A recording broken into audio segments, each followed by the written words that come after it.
Je n'avais jamais vu une maison si effrayante avant. L'intérieur ressemblait plus à un décor de film d'horreur. Mais c'était des gens ordinaires qui vivaient ici, en compagnie des cafards, avec un frigo vide et des fenêtres qui claquaient au vent. Je me suis dit qu'il était temps de partir. J'allais devenir folle si je restais quelques minutes de plus ici. Bonjour à tous, je m'appelle Elsa et j'ai 16 ans. Regardez-moi, jupe, maquillage, style soigné, tout comme une fille ordinaire. Mais en fait, je ne suis pas aussi mignonne que je peux paraître. J'ai une sorte de pouvoir secret qui fait peur aux autres. Tout a commencé il y a un an. Un soir, on revenait d'un cours de danse avec maman, quand tout à coup, un type masqué s'est approché de nous. « Donnez-moi votre argent et vos bijoux, vite !» Maman m'a caché derrière elle et lui a donné tout ce qu'elle avait.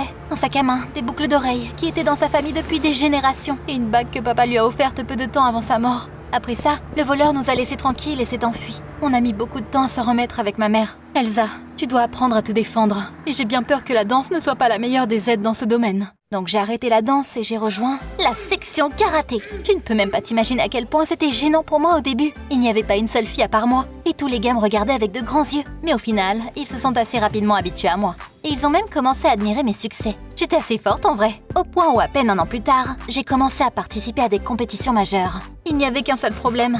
Les gens autour de moi ont commencé à comprendre que je savais me défendre. Et du coup, ils me laissaient tranquille. Un peu trop. Au début, je ne souffrais pas vraiment du manque d'attention. Mais au jour de la Saint-Valentin, tout a basculé. Je suis arrivée en cours toute contente et je m'attendais à au moins une petite carte. Mais je n'ai rien reçu en une journée entière. Pas même une carte de consolation. Les gars ont inondé les autres filles de cadeaux. Mais moi, ils m'ont juste oubliée. Ils ont oublié que j'étais aussi une fille. Je suis rentrée chez moi en larmes et j'ai décidé d'arrêter le karaté pour toujours. Peu importe comment j'aimais ça. Je voulais que tout le monde me revoie comme une fille, fragile et sans défense. De plus, il était peu probable que j'ai besoin de mes techniques de combat. En 16 ans, je n'avais rencontré un voleur qu'une seule fois. Et ça ne se reproduira certainement plus jamais. Dès que j'ai arrêté le karaté, ma vie a miraculeusement changé. Max, un lycéen, a commencé à faire attention à moi. Il était fort et courageux et je me sentais complètement en sécurité avec lui. Ma vie amoureuse s'est améliorée, mais je n'avais toujours pas d'amis. Maintenant, les filles n'avaient plus peur d'être amies avec moi, mais elles ne le voulaient tout simplement pas. Sûrement parce que je m'étais chopé un mec aussi beau. Mais un jour, ce problème a été résolu. Une nouvelle fille a rejoint notre classe.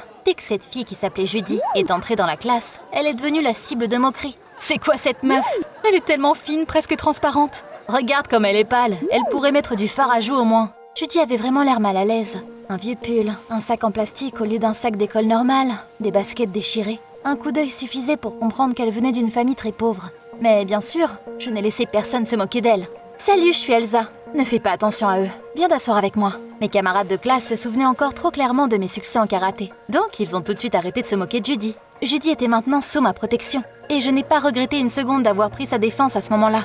Judy s'est avérée être une fille incroyable, modeste, bien élevée et très gentille. Donc on a tout de suite bien accroché. Le même jour, ma nouvelle amie m'a invitée à venir chez elle. Elle m'a emmenée dans une petite maison délabrée. J'ai regardé autour de moi et j'ai dit « Bon, pourquoi on s'arrête? On continue, non ?» Mais c'est là que Judy a sorti ses clés et a ouvert la porte en bois. Je me suis figée d'horreur. Je me doutais bien qu'elle vivait mal, mais pas à ce point. Il n'y avait pas de porte à l'intérieur, et des rideaux affreux et troués séparaient les pièces. Il y avait des vieux trucs éparpillés partout. J'avais l'impression que les fenêtres pouvaient lâcher à tout moment et se briser en morceaux sur le sol sale. J'ai voulu aller dans la cuisine, mais j'ai sauté sur le canapé en criant « Cafard! Ah, cafard !» Mais Judy n'avait pas du tout peur. Elle a pris ce cafard dégoûtant à main nue et l'a jeté par la fenêtre, le tout avec un sourire. J'ai eu la chair de poule sur tout mon corps. Dans ma tête, j'ai commencé à trouver toutes les excuses possibles, imaginables pour m'en aller au plus vite. Quand un gars est arrivé dans la maison. « Elsa, voilà mon frère Brian. » J'ai souri avec pitié. Brian n'avait pas l'air mieux que sa sœur. Mais le pire, c'était que ce n'était même pas le plus triste. Quand Judy et Brian m'ont invité à dîner, je savais plus quoi faire. Il y avait 2 sandwichs avec des tranches de fromage transparentes dans l'assiette. Bon appétit, Elsa. Et vous? Vous ne mangez pas? T'inquiète, on n'a pas faim. Mais Judy n'était pas une bonne menteuse. Je l'avais vue jeter l'emballage du fromage et refermer le frigo vide. J'ai fait genre que quelqu'un m'appelait et en partant, je leur ai dit au revoir. Je n'avais jamais été aussi gênée avant.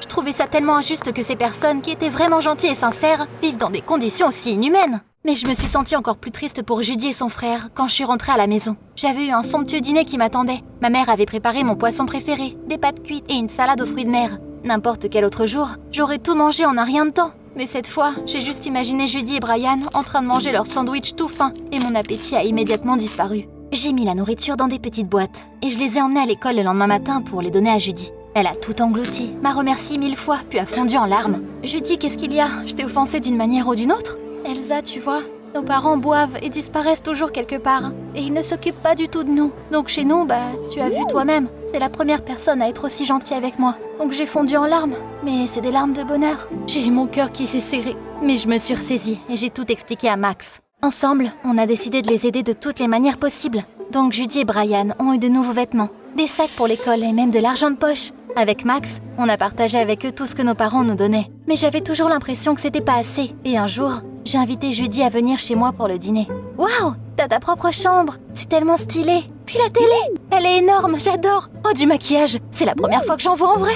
Judy était tellement excitée par les choses ordinaires que j'étais encore mal à l'aise. Après tout, je n'ai jamais apprécié ces choses comme elle. Par exemple, j'avais récemment perdu une trousse de maquillage chère et ça ne m'a fait ni chaud ni froid. Alors qu'en fait, il y a des gens qui ne pouvaient même pas rêver d'un truc pareil. J'ai donné du mascara à Judy et 2 rouges à lèvres quand j'ai entendu la voix de ma mère. Elsa chérie, regarde ce que je t'ai apporté. J'ai descendu les escaliers en courant et j'ai vu un énorme gâteau au chocolat. Trop bien! C'est bien plus qu'assez pour partager avec Judy. J'ai serré ma mère dans mes bras et j'étais sur le point d'inviter mon amie à la table quand j'ai entendu la porte d'entrée claquer. Je me suis précipitée dehors, mais Judy était déjà trop loin.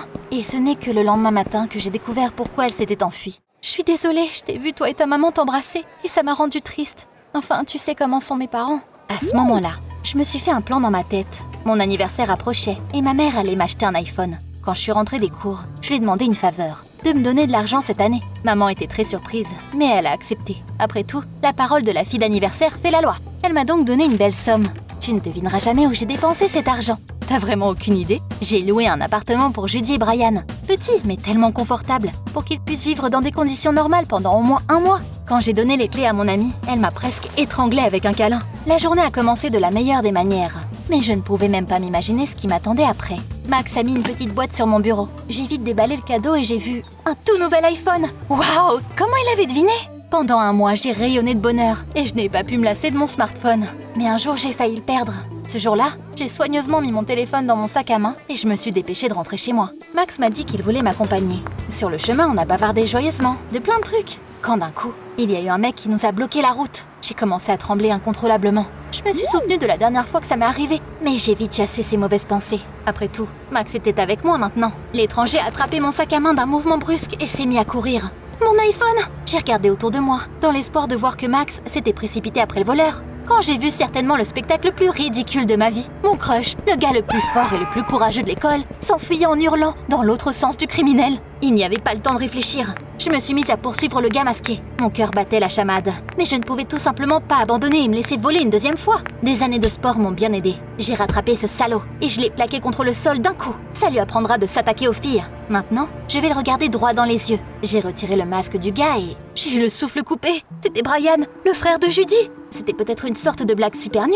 J'ai arraché mon sac des mains du gars et je me suis assise à côté de lui par terre. Alors, c'est quoi tout ça? Je m'attendais à attendre n'importe quelle histoire, mais pas celle qu'il m'a racontée. Elsa, je suis désolée, j'ai tellement honte. Tu as été la première personne à aider ma sœur et moi. On t'est tellement reconnaissant. Quand tu as loué cet appartement, on était heureux à un point inimaginable. On vivait dans un bel appart, propre et bien rangé, comme des gens normaux quoi. Puis on s'est rendu compte qu'on arrivait à la fin du mois et qu'on allait bientôt se retrouver dans cet enfer dont tu nous avais tirés. On était prêts à tout pour ne pas retourner là-bas. Donc, on a décidé de voler ton téléphone et de le vendre pour continuer cette vie au moins un petit peu. Je n'ai pas trouvé les mots et je suis juste rentrée chez moi. J'ai été trahie 2 fois ce jour-là, et ce par les personnes que je considérais comme les plus proches après ma mère. C'est donc comme ça que Judy et Brian me récompensaient pour ma gentillesse. Et Max, il s'est enfui honteusement dès qu'il s'est senti menacé. Si je ne maîtrisais pas le karaté, tout aurait pu se terminer tout autrement. Je n'aurais jamais découvert la vérité. J'aurais continué à tout donner à ces menteurs et à sortir avec quelqu'un qui n'avait pas du tout besoin de moi. Je n'aurais jamais dû abandonner les cours pour faire plaisir aux autres. Être capable de se défendre, c'est une compétence très utile pour une fille, surtout quand t'as des gars comme Max. Le soir même, je me suis remise au karaté et mon humeur s'est tout de suite améliorée. Ça m'avait vraiment manqué. Tu te demandes peut-être ce qu'il en est de Judy? Le lendemain matin, elle m'a demandé pardon en pleurant et je lui ai pardonné. Mais je n'allais plus être amie avec elle, ni l'aider à mon détriment.